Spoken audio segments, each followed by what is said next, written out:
Hi everyone, this is Rancher Banyon here at Blue Ray Ranch. Welcome to the channel.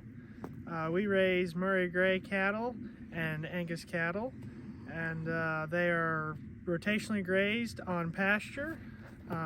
During the growing season, they're getting moved every couple of days. As you can see here today, we're out on a snowy day with cows in the background, unrolled hay too.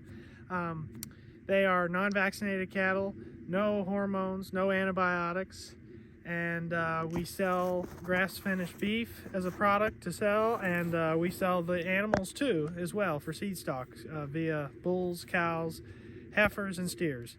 So yes, this is a place for cattle that are free-ranged right out on pasture, the best of the best only.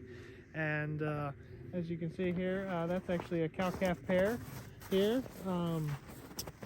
Murrangus and a Murray Grey.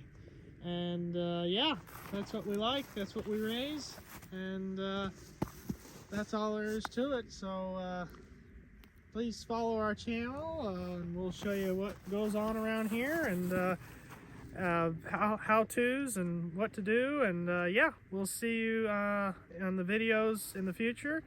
Please hit the subscribe button and like, and we'll see you on the next videos.